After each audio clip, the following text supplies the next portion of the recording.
Hello again, everybody, and welcome to another edition of the Inside Lowell Daily Pulse, the Wednesday, August 27th edition of the Daily Pulse. I'm your host, Teddy Panos, coming to you from the Wellpoint Studios here in beautiful, historic downtown Lowell. And if it's Wednesday, you know who's going to be joining me in that seat across the table, like a bad penny keeps showing up. Look, pennies are going to become collector's pieces. They're not making them anymore. So You're right. Hold on to your pennies. Bill Samaras, former Lowell Mayor, former Lowell City Councilor, joining us. He's our regular Wednesday guest co-host here. Glad to have you here. It's been a couple of weeks since we've been welcome together. back. Good to see you back. My vacations, the weird scheduling. It feels like we haven't chatted forever. I miss getting you in trouble. Thank you for that. I do well on my own, but you do help. I have done more to shrink the Bill Samaras fan club than any person in the city of Lowell. Glad you're here. We were hoping to be joined by Lowell Mayor Danny Rourke to recap Geneva. He flew back yesterday. He's got to get to work and unable to join us today. He was hoping to, but work is work, and we forget. It will be good to hear from the mayor, as to how that trip worked out. Yeah, we'd love to get him in here. We'll try to get him in here soon. Try to get the city manager in there soon, because there's a lot going on. We got a little hint of it from Councilor Corey Robinson. He called in via Zoom yesterday, but lots more layers of that Frontrunner city onion to peel, and you're going to help us peel them away. Oh. Plus, I'm going to give a little more information. I have some more information on something I talked about yesterday regarding the Rourke Bridge versus the Hampton Seabrook Bridge. And I want to talk a little bit about school funding, because I'm starting to... I have to leave. I'm starting to think, if there's ever enough food at the buffet table. And I'll tell you what I mean, but first, good analogy. First, let me thank our Daily Pulse sponsors, Ray Booten. He is the licensed realtor in Massachusetts and New Hampshire, and a certified appraiser in both of those states as well. So if you're looking to buy or sell a home, a business, or a commercial property, Ray Booten is your man. Find him online, realestaterayBooten.com. Thanks as well to WellPoint, the only health plan offering healthcare benefits exclusively to Massachusetts GIC members at WellPoint. Your whole health is their whole point. Thank you, Ray. Thank you, WellPoint. Thank our other sponsors in a little bit, but let's get right to it. So, all right, so our council, I think the rest of the crew is flying back today, with the exception of any of the councilors that decided to stay and make a vacation out of it on their own dime, not on the city's dime, thankfully. But I watched that Monday meeting that Lowell Telemedia, and again, kudos to Lowell Telemedia for broadcasting that entire thing, and it's on their website. Anyone who didn't see it on Monday can see. It's about 4 to 5 hours long. I do want to see it. I didn't have the opportunity Monday, but I heard it was a lot of information was there, because people still, because we don't have the newspaper that we had at one point, people are very dependent on a source like this to get that type of information. And I think the more people understand what is happening and what can happen, they'll be excited by it. I think so. I think there's more people today that are more excited than they were. And yesterday, Councilor Robinson mentioned he hadn't gone to Toronto. But going to Geneva, he said, look, I was a skeptic. I'm still somewhat of a skeptic, but he says, what I saw, he basically said it's going to be transformational for the city. But I want to talk about that skepticism, because you talk to people, it's still there. What's the disconnect? Why aren't more people excited about what this could mean as far as transforming our city? Because they haven't got the complete picture. People are getting it in snippets, I would say. But the thing is, there's so much information that, to be able to sit down and get that information. When I said about the Lowell Sun, in the days of Kendall Wallace, the Costellos, they would take that project and they would interview the people from Europe. They'd interview the people from Canada. They'd interview the team. In the Costello era, there would have been a reporter in Geneva. Absolutely. And I'm kicking. I was not able. Timing didn't work, but I would have loved to have gone to cover it, paid my way, or gotten a sponsor to pay for it. You know what? There's no question about that. And you would have had the reporters opinion of that. And, with them looking at what is transpiring, people get good information. And the thing is, the more information, the more people know about it, what I'm finding out, all of a sudden it's like an aha moment. This is not a bad idea, okay? But people are skeptic about something. I think when a politician or political forces come in and say, we've got something that you're going to like, people are reluctant to say, oh, really? Well, I think Manager Golden talked about it. Yes, 100%. That's a great point, because Manager Golden even said, he goes, I found myself back in the early days of this asking, when is the trap door going to open? When am I going to find out that it's not what it's cracked up to be? And you mentioned before we started recording that people are saying you don't get something for nothing. Yeah. There's this fear that whatever is promised coming in terms of investment comes with strings attached. What are those strings? What? Obviously, no one's going to give you money for nothing. They want something. But what you have, what it seems you seem to have, this conglomerate, I mean, because, has people in there, we'll say people that are well-heeled, whether you want to call them billionaires, millionaires, whatever, or companies that have money that they want to make a profit on. And they want to build housing, they want to build factories, they want to build these things. And they've developed a model. And the thing is, I think when I look at what they've done, they've selected Lowell because Lowell fits. Lowell's a gateway city. Lowell has a research university. Lowell has a community college to train work staff. It's got all of those necessities to become successful. So I think what they're looking for is a model. That's what they'll get out of it. If they can make it work in Lowell and Lowell becomes successful, they can sell this somewhere else and make more money. It's about making money. Yes, exactly. And doing good. Yeah, okay. But let's. So you mentioned, but money. They're billionaires, and they would like to do good. They would like to make better communities, better cities. They speak all the language. And I've had, friends of mine are saying, Teddy, do you hear all the woke things that they're saying? And I'm like, yes, I do. I also hear what they're saying about money. Yeah. And I know that nobody is so woke that they're going to shove millions, billions of dollars into something just to lose it.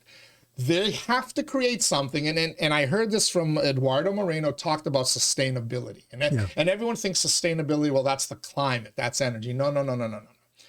He talked about financial, economic sustainability. Yeah. In other words, we're not just going to build something that's going to be in ruins in 10 years. We want to build something that's sustainable. Show me your business model. You want to build housing? No. Show me how you're going to build housing, but put commercial part of it, first floor, that's going to create the economic engine for that housing. And I think that's the model you're going to see. Well, I think because when I went with the group to Kalamata, Greece, for the Sister City program. Kalamata, at that time, had just received $100 million from a group similar to this, only it was on sustainability. That was the call sign, so to speak, those type of projects. And they made a presentation for a city of 60,000 people. They got one of the largest grants in Europe for Kalamata. And I think that, and it is, from what I can gather, it's become something that's bringing success to the city.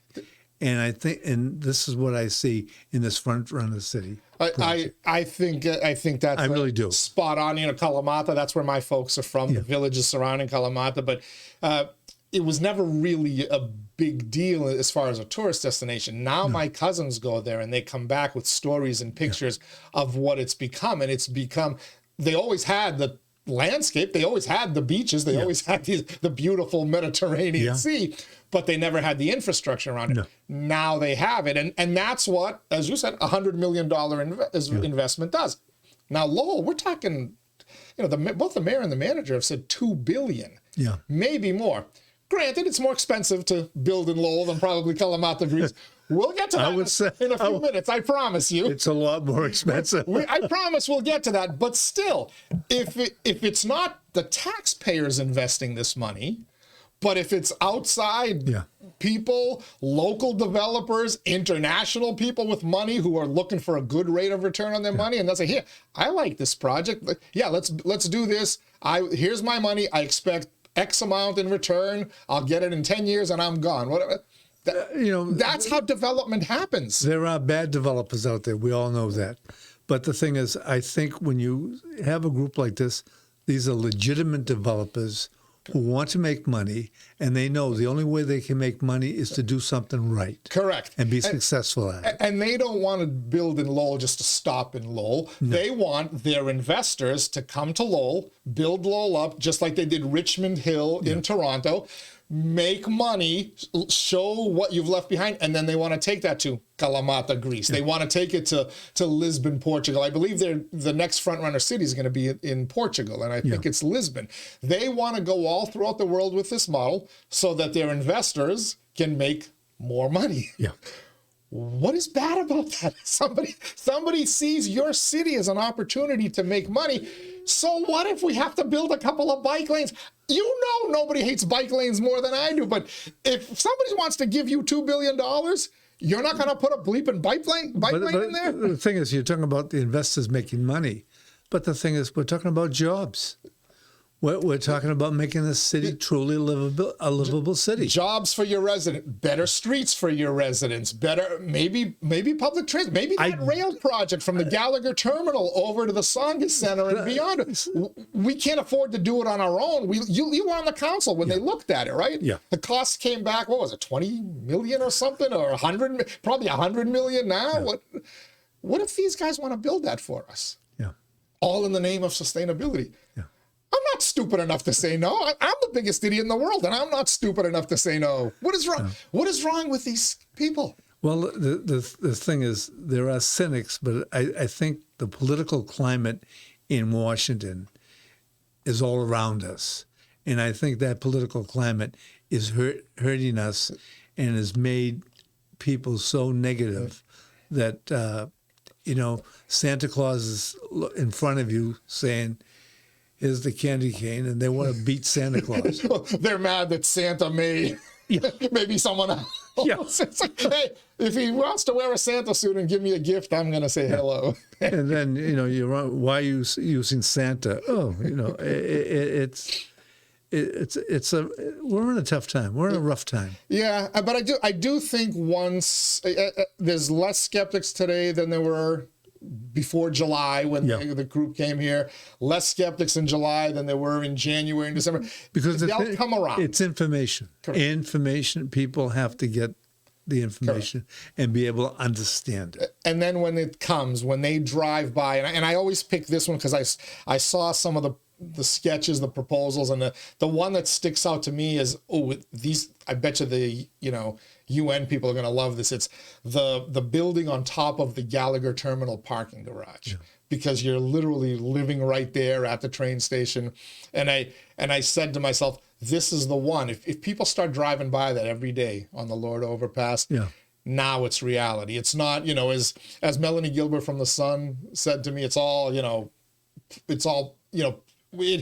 hasn't happened yet. So until we see it, once people see it, they'll believe it. But the thing is, sometimes, and they haven't been positive about this project. Well, when we see it, we'll believe it. I mean, that's not how projects are developed. Okay, first of all, you have to have faith that it can be done. Then you have to have the information. Then you have to, understand that information. Then you have to start bringing the players in. And the thing is, the more involved people become, the more excited they become. It works. So I'm glad you said that. Faith. They have to have faith. Yeah. there are people who don't have faith. They don't have faith in government, whether it's the federal government, the state government, and yes, here the local government. Yeah. I see the comments every time I post a Facebook story about it. Yeah, the government will just, screw it up. They'll do this. Realize that before you can develop something, you have to get to the table. Yeah. You have to have a seat at the table. Somehow, this government that these naysayers think is incompetent and won't be able to pull it off or will screw it up, well, they got a seat at the table when nobody else did. How did Danny O'Rourke get a seat at the table if he's so incompetent? Yeah. He walked into a room in Toronto, Canada in September of 2024 and gave a presentation that convinced United Nations representatives, international representatives, to say, oh my God, this guy and this city is it. Yeah. Then City Manager Golden and the rest of the delegation went up there in December and they sat at the table. So if these people are so incompetent, well, how did they get to the table when nobody else did? They clearly did something right. That's right. So why not put a little bit more faith and say, they are going to pull this off? Yeah. That's the camp I'm in. Maybe I'm a dreamer. Maybe I'm wrong. Well, but the thing is, if you think of what Senator Tsongas did for the city of Lowell, but of course, he had an international name of his own. So people, when he spoke, listened. But the thing is, from what I can gather, when Danny went up, the information he presented was the lead in. That was the hook that he used. Information about the city of Lowell that was accurate and good, that they saw, you know what, we can do something here. So. And he talked about all the things that have been done recently, but in the past, in your council tenure, before you were there, decisions were made that were right ones. And it'll probably go all the way back to the national park and saving all those mill buildings. But that's Paul Tsongas, right? Paul Tsongas. Save those mill buildings instead of tearing them down like so many other people. But if you look at manufacturing started, the cotton mills, if you look at the history of Lowell, Lowell has a worldwide reputation. I mean, Lowell's in the history books for a lot of things. And now it's going to be back in there. I think, again, this is only going to get bigger. That, when they go up, I think they have the Urban Economy Forum 7 coming up in October. I think it's back in Toronto. Lowell is going to be a centerpiece of that with these folks. And I think the rest of the world in 5 or 10 years will once again look at Lowell as it won't be an industrial hub, but it'll be whatever the modern version of information. I think information technology, AI, whatever that means, robotics or whatever. Lowell might be the center of the universe in that regard. We have the potential. We certainly do. No question. All right, and hopefully hopefully other people see it. I don't know why more of you aren't as optimistic as Mayor Samaras and I are, but you'll come around. You'll come around once you see it. You'll come around. Remember, my favorite saying, some men see things as they are and ask why. Others see things that never were and ask why not. I think we're being led by people in Lowell right now who see things that never were and are asking why not. You're tuned into the Daily Pulse, the Wednesday, August 27th edition of the Daily Pulse. Let me quickly thank our sponsors. Of course, Ray Booten, licensed realtor in Mass and New Hampshire. Find him online. realestaterayBooten.com. Thanks as well to WellPoint at WellPoint. Your whole health is their whole point. Washington Savings Bank, banking that feels like home. Make the switch now to Washington Savings Bank. TMI Properties, quality and value at every price point. Find your perfect space with TMI. Mahoney Oil, providing warmth and protection to generations of families since 1925. The Greater Lowell Community Foundation, improving the quality of life through strategic, impactful philanthropy. Francis E. Preventure Insurance, the agency Greater Lowell is counted on to insure its most valuable assets since 1982. And by the Massachusetts Pirates, bringing all the hard-hitting action and excitement of arena football to the Mill City. Thank you to our sponsors. Thanks to former Mayor Bill Samaras for joining us here again. All right. I was too positive in that segment. So let me get negative. Let me see if I can get you in trouble as well. Thank you. Peel away a few more people from your fan club. Thank you. So yesterday, as part of the Daily Pulse, I presented this story. I was on vacation, spent some time up in Salisbury, went across that that Seabrook Hampton Bridge. Yeah. You're familiar with it. And I noticed they're building a new one. So curiosity got me to look into it, and I looked into it, and I saw that the total cost on it was $107.5 million. 1 week after I went to the groundbreaking for the $303 million Rourke Bridge. Now, you're not naive enough to think it's only going to cost $303 million by the time they're done with it, are you? I don't think, in other words, are you asking me, will they be giving some money back? I don't think so. Oh, they'll be giving them back to somebody. But anyway, so the math doesn't work out. And we won't know what the final math, but currently as the math is 107.5, 303. It's almost 3 times as much. Yeah. I started thinking, I'm like, well, wait a minute. I'm going from Hampton to Seabrook. It's about the same distance as going from Pawtucketville to the Highlands on the Rourke Bridge, maybe even shorter. And I'm going over an ocean, Right. salt water, which requires a different kind of construction, tides, which, the Merrimack. Which can be very strong at times. Correct. Yeah, as we saw, anyone who was swimming up at Hampton and Seabrook this last week knows. So I started thinking, why is the Rourke Bridge 3 times as expensive? And I said, well, maybe the Rourke Bridge is going to be a little bit longer now because it's got a bend and whatnot. But I looked. So the current Hampton Bridge is about 1,200 feet. The new one's going to be 1,300 feet. They're adding 100 feet. I think that's because they're going up. That one's going to be 48 feet tall off the water. Hard to find the information on how long the length of the Rourke Bridge and the new one as well. But I did find that 1,250 feet by one estimate, the existing Rourke Bridge that is going away. I reached out to Mass DOT after yesterday's show, and I got an answer. The new Rourke Bridge, with its bend and all, is going to be 1,278 feet, a spokesman for Mass DOT told me. Hampton Bridge, 1,300. Rourke Bridge, 1,278. A little smaller, but let's call them the same size, shall we? Why not? Now it makes even less sense to me. Yeah, I figured maybe it'll be 2,000, 2,500. Maybe my vision is off and I can't tell. Even though I went to Google satellite images and counted the little quadrants there. Yeah. But I digress. So a cynic replied to my posting of yesterday's show, said, well, it's going to be wider, the new Rourke Bridge. I said, well, you maybe have a point. So I followed up and asked them, how wide will the Rourke Bridge be and how high out of the water? Waiting for that response. I sent it out last night. But I do know that the Hampton Bridge is going to have 2 11-foot lanes, one in each direction. It's going to have 2 8-foot shoulders that are going to have bike paths, walking paths, just like the Rourke Bridge. They'll even have some stop-off areas to view. And it will allow emergency vehicles their own lane to get through quickly, which is great because you got an ambulance, you got to go over to the hospital. Yeah. So we may be talking, when all is said and done, the Rourke Bridge might be a little wider. If you talk square feet, it might be a little bigger. But why is the bridge in Lowell, Massachusetts, 3 times as much as a bridge in New Hampshire?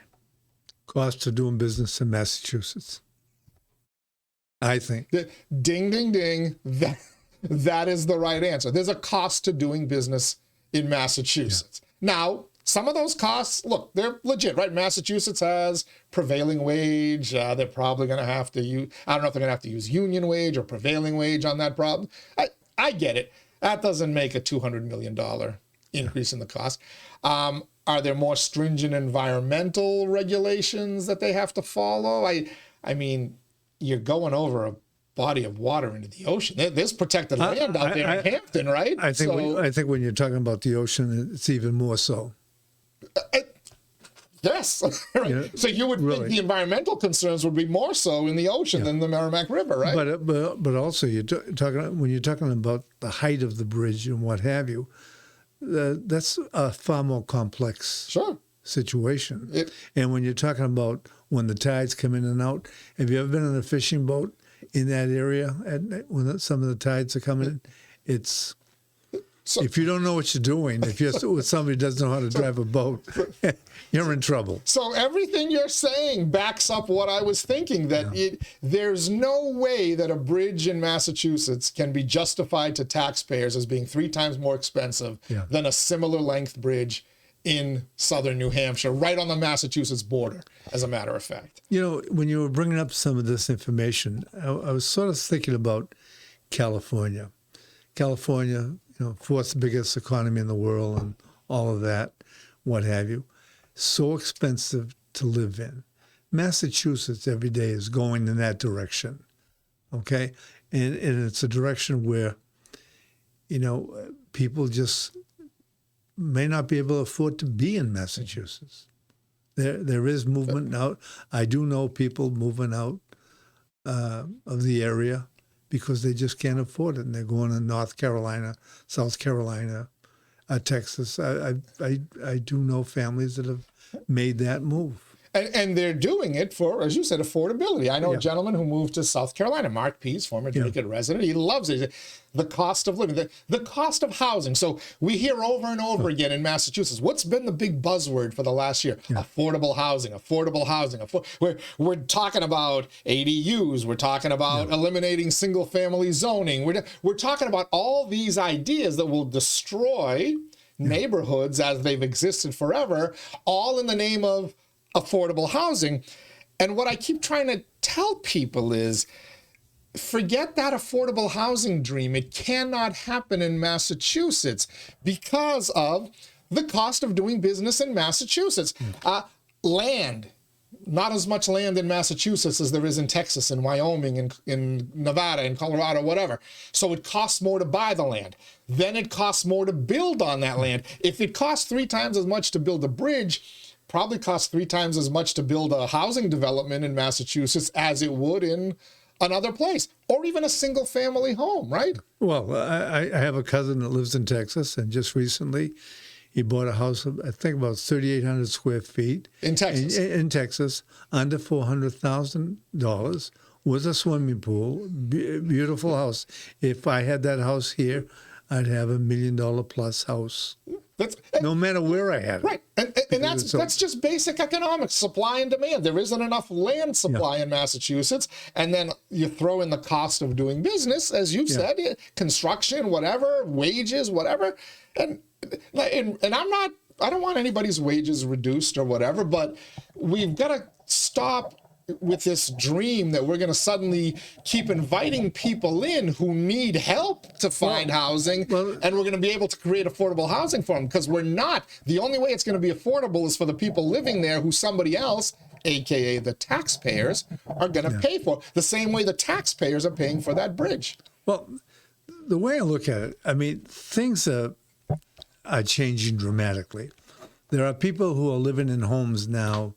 Let's say they have nice homes, they have a home, but they're close to losing. A lot of people close to losing their home and not having to go into an apartment somewhere, if they can afford that, because of high taxes, any construction that they have to do, very expensive, and what have you.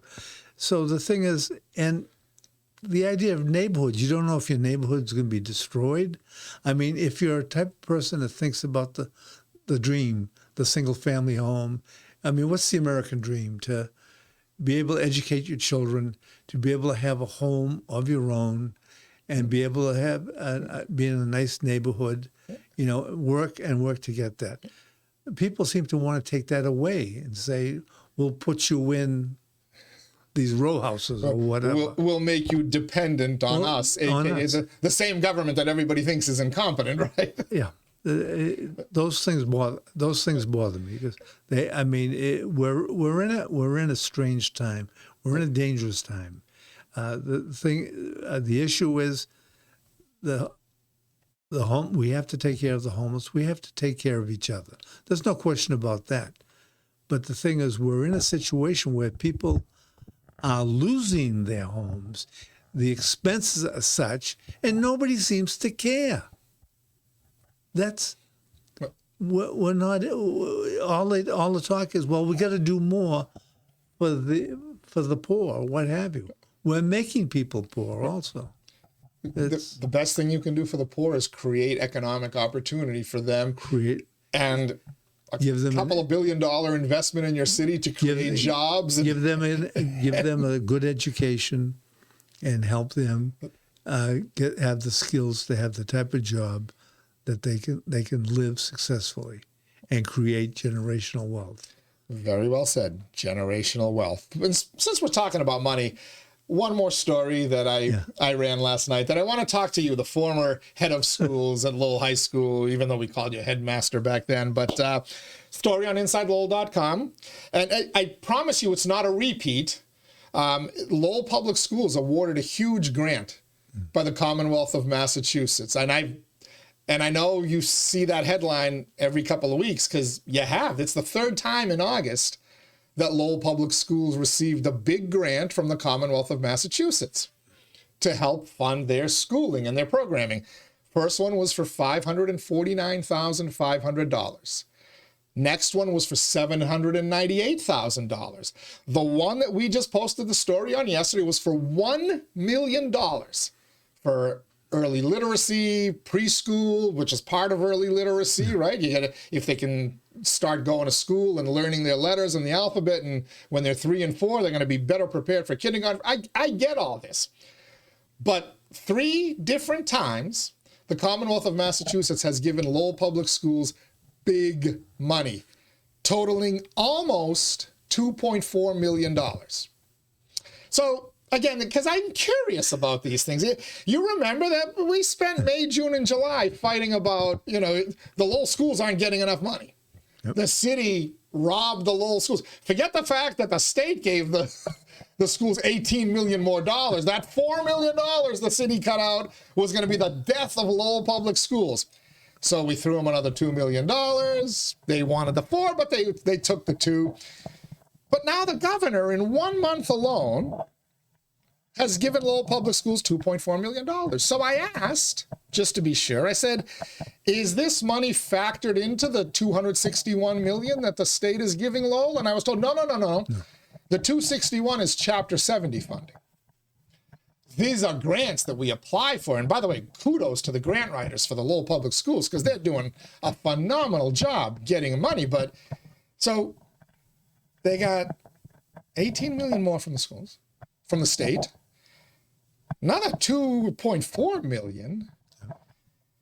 We already knew that their budget, they had 5.5% more money before these grants. So, and I kept saying, how can they not sustain themselves on a 5.5% increase? Forget where the money's coming from the state, from the city, from the federal government. Who cares? Money's money. You got a giant pile of money. You got 5.5% more money in that pile, and you couldn't make do without drastic cuts to the classroom. Now you got another $2.5 million coming in, 2.4. But I like round figures. And I guarantee you they're going to tell you it's still not enough. Well, they're going to get more grants, by the way. It's only August. There's probably another round of grants in September, in next May, whenever. Well, they can say the $2.5 million doesn't go into the general fund. It's for specific projects, okay, or specific problems, okay? That's true. But, the thing is, remember, I come from a time when school departments worked on a budget that was in the dark. Money was hard to get. The state was nowhere near as generous as it has been. But the issue is what's being said today, and they're correct. Because of COVID, because of so many situations, there are new problems that the school departments are facing that are difficult for parents to handle at home, and they need more psychologists, more different type of leadership in mental the health, guidance, counsel, et cetera. Sure, understood. Yep. A problem, by the way, that the schools kind of created by shutting down maybe a little bit longer than they needed to. But we digress. That's water under the bridge. But that's where the problem came from. So we created a mental health crisis, knowing we were going to do that, and now we need more money to solve that crisis. So the issue is school departments need more money to settle the problems. They'll always need more money. How much? But, how much more will they need? We're at a point where how much can the tax? It comes from a tax base, and it's not a limitless tax base.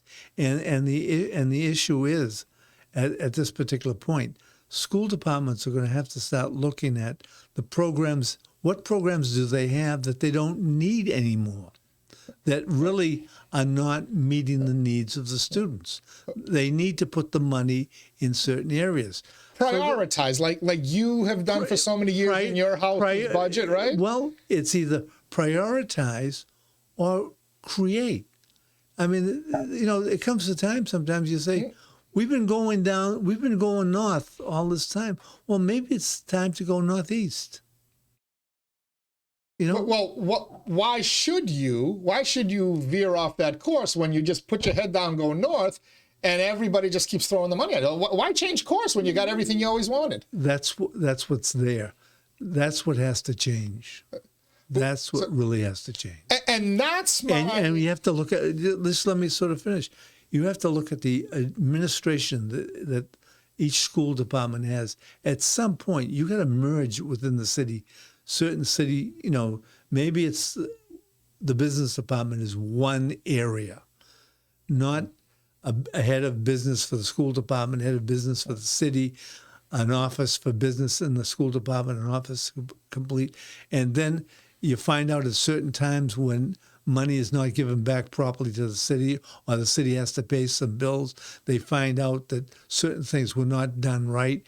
And then there's a debate for the next several months on why didn't the school department do this properly? Why didn't they use the city model? Because they're using their own model. So maybe at some point you have one department running the finances. I'm not saying that the city's going to take over education, but the thing is the city's going to do what it does best: the organization, the financing. And in other words, we got to start thinking maybe that way. Facilities. Yeah. So you make a lot of sense, and thank you for saying it. By the way, that was Bill Samaras, former Lowell City Councilor and Mayor, who many think of as a very much more left-leaning than I am. Yeah. You gotta at some point say, no matter how much money you keep giving them, no matter how much food you keep putting on the buffet table, the appetite is so voracious that it's never going to be enough. And it becomes insatiable. And at some time you have to look at, that's all I'm saying. And what happens if the money's not there next year? The counselors asked this they ended up giving the schools $2 million more, but they kept saying, what are you going to do next year? Because do you think the Lowell school budget's going to go down next year? No. Are you sure the state's going to give you another $18 million more plus all these grants next year? The state is in some trouble. Their unemployment rate has climbed to well above the national average. Maura Healey's starting to run out of money to pass around because she's too busy giving billions to all the people she invited in who can't afford to get housing. I've been around long enough in the school department where that's what happened with the state. All of a sudden, the state just plain ran out of money. And guess what? They just said, we don't have it. Sorry. And then what's going to happen? There was no discussion after that. And then the cities had to pick up the pieces of what they can. That's when there were huge layoffs. I mean, there was a period of time in the school department, I think 5 years in a row, I received a layoff notice. I mean, hundreds of us would receive layoff notices because they didn't know if the state was going to have the money to pay. I don't want to see that come back because that lack of stability. I remember having to lay off 18 teachers at Lowell High School in April. I had to reschedule the high school during the April vacation because Mr. Sapasaris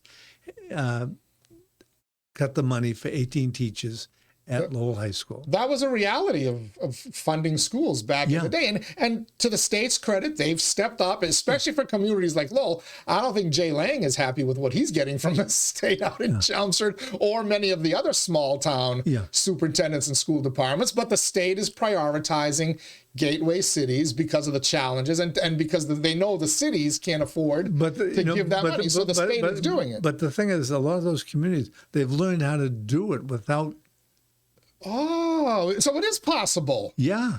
I mean, it is possible to run a school without $261 million from the state. Who would have thunk it? But it's possible, but very difficult. but the issue is the towns don't have that kind of money coming into them. But of course, the towns don't have the problems that Lowell has. I mean, Lowell does have problems. We have terrific children, but the issue is they need support. But that's the trade-off. That's how you're getting all this money from the state. But how you do it's how you do it. So when I hear somebody saying, "Well, we need all this money in the Lowell public schools because look at all the problems that we have to deal with that other communities don't have to." Yes, I agree 100%. But that's why you're getting $261 million, while out in Chelmsford, the taxpayers, the residents of Chelmsford, are funding 80% of the school budget. But a question you might ask: well, what are you doing different to handle these problems? Or are you just expanding what you have? Have you made any changes? Have you adapted to the problem? There's all kinds of language you could use to say, are you looking at the issues that you deal with? And do you every day say, well, maybe I don't need this? You said something interesting. You said, what about, so since you've got to put in all these new programs to deal with the post-COVID challenges and the mental health and all this other stuff, other problems will arise, another big crisis will arise in 5 years or whatever. That's the nature of youth and education. Everything changes.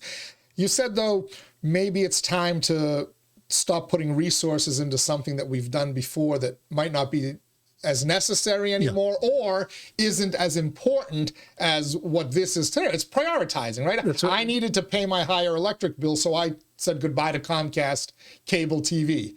And I unplugged, and that's how I did my home. They could bring in more social workers that would help in such an area that children were receiving another type of help. Some teachers or what have you that would train somewhat in that area or something like that. So what's an example? Because you've been in this now. You've been out of education for 10 years now. Yeah. You've been out of it. But what's like an area where you think, this was starting to kind of die down even when I was in schools? It might not be as important today. Is there an area where the Lowell schools could look for creative ways to reconfigure resources, reallocate resources? I told you, one of the easiest ways is the business departments. So they have to look at their own administration. You don't look at the teachers first or what have you. Or the paras. But then you look into what are the issues, what are the needs. There are a lot of support programs that some of the children have, but the thing is, you might reorganize some of the support programs, like special ed. Special ed's important, but you look at the total well-being of the child, and maybe there has to be a different type of look at what type of services you can offer special needs children or bilingual children, things like that. Mm-hmm. I mean, sometimes the bilingual programs, we may have less students needing bilingual support. So the thing is, there's a habit of keeping all of those teachers. If we don't need more bilingual teachers, then put them into when we need more special ed or we need more tutorials. Well, we do that. And here's something that... In other words, you look at the business side of it. You look at the issues where almost anybody could do it, type of thing. Then, as far as education is concerned, you look at the type of programs that you have. AI is coming in. That's going to change things in a certain way. So the thing is, it's time now to look at how do we. Children of today are different from children that we had that came to school 40 years ago. All right. And the issue is they have different needs. So now it's how do we address those needs? And it's a reorganization. Maybe there's a reorganization. Maybe you don't save anything. But the thing is, you don't need any more. Well, and this is... See my point? So this is one of my pet peeves because it's always about the money. As you said, the Frontrunner city thing, it's about money, right?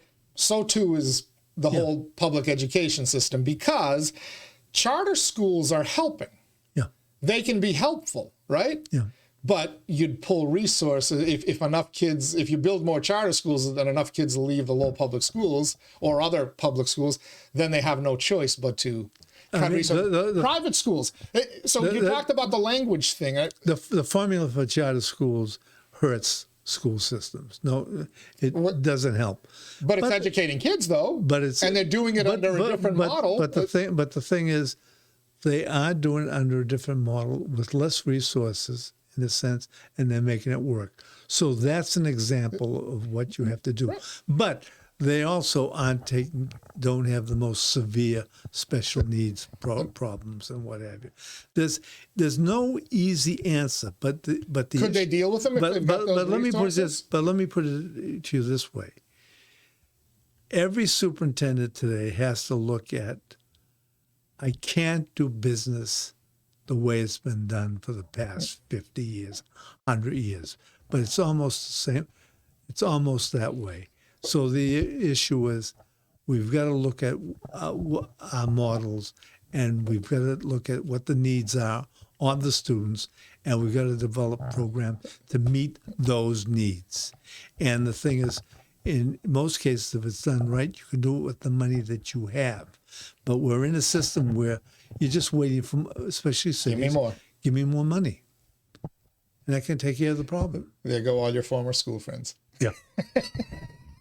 Well, I did want to make a note, though, that I think the move away from private schooling, I think it's also hurt, and I'll tell you where it's hurt a city like Lowell in terms of assimilation. And you talked about English language learners. Yeah. A lot of these kids are entering the Lowell school system, and they have to be taught, to be English language learners, which is far more expensive than the traditional students.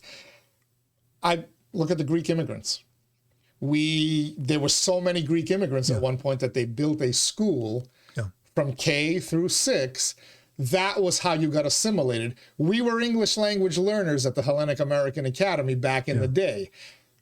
How we learned was through a privately funded school, a private school, and then by the time we graduated 6th grade, we were fully assimilated into Lowell public schools, Drake public schools, or wherever. You've lost that now. Different time, different philosophy. Because all the money is going to public schools instead of private schools. Do you think if they gave vouchers, we've talked about the school choice and vouchers, if the money followed the student, don't you think private schools would take some of that load off Lowell High? I believe the strength of this country has been because of the public school system. I just think the public school system has lost its way a little bit. Okay, and the issue is, I mean, we've done when you talk about the bilingual programs, we've had some great success with our bilingual programs because it's a different time. That philosophy just wouldn't work in today's society. We've lost certain sense of direction. So the thing is, we can't continue what we had that was successful, so we have to create something else, another type of model. And that's all what I'm saying is you have to properly fund education, but as educators, unions, you got to look at, guess what? We have a responsibility. The unions have to work a little better with school departments to say, okay, we want more money, but let's show what we can do. I mean, we can give our children a better education by doing this. If we use this model, we can save money in this areas. We have to start thinking in those terms. We don't think in those terms. That falls on the school committee, the way I see it. So when you talk about teachers and the teachers unions, the role of a teachers union is to get the best possible outcome for their union members. Yeah. Okay. And obviously the kids are important. You don't get into teaching if the kids aren't important to you, but the job of the union is to advocate for the union members. The job of the school committee is to advocate for the Lowell public school system. And that's where I start to lose my mind. But I've seen successful union leaders that have been also strong advocates for children too. Sure, yes, and I believe the Lowell union is. But I think the problem is that the school committee just rolls over for them and just gives them whatever they want, as they did in the last contract. They gave them more money than other unions in the city got, which I think is at the heart of some of their financial problems here. The math is the math. 2% of whatever the 200 million budget or whatever, that adds up to $4 or $5 million. Well, the issue is we're agreeing on certain things, disagreeing, and what have you. And like, where am I coming from? I'm just coming from, I know one thing at this particular point: we can't continue going the direction we're going. Something has to give. So the issue is, I think school systems really have to look at what they have and how they deliver the goods and how they solve the problems. They have to start really being a little more creative. If not creative, they have to look at the money that they have and what's the best use of that money. But are you confident that they'll ever say that this is enough money, we don't need anymore? No. On that, we can agree. And on that note, might as well end it. We've lost you enough friends for one episode. Thanks. Former Lowell Mayor Bill Samaras, as always, great to have you in here. Lots of good stuff in there, lots of good material. We'll get you back. I think we're on again next week, right? Yep. Who knows what else we'll do to tick people off. We'll find something. After Labor Day, we'll do it. After Labor Day. Thank you to former Mayor Bill Samaras. Thank you to you for tuning in as well on the Daily Pulse, the show that keeps its finger on the pulse of Lowell and the world around it. Tomorrow, we're going to bring you the District 7 candidates debate, Jose Cervantes and Sidney Liang, the two challengers to that seat held by Paul Ratayem. Councillor Yam not able to join us tomorrow, but we will have his two challengers here to debate the issues. And then on Friday's Daily Pulse, we're going to run the District 3, the Belvedere City Council debate. We're actually recording that tomorrow night, Thursday night, but we'll run it as the Daily Pulse on Friday. And then next Tuesday, we'll have the District 8 Upper Highlands debate. Incumbent John Dakota, challengers Marcos Candido and Francisco Maldonado. So inside Lowell, we keep our finger on the pulse of Lowell and the world around it, and we are your home for election 2025 coverage. Stay with us. Till next time, everybody, stay safe, stay cool. I'll see you on the other side. Okay, that was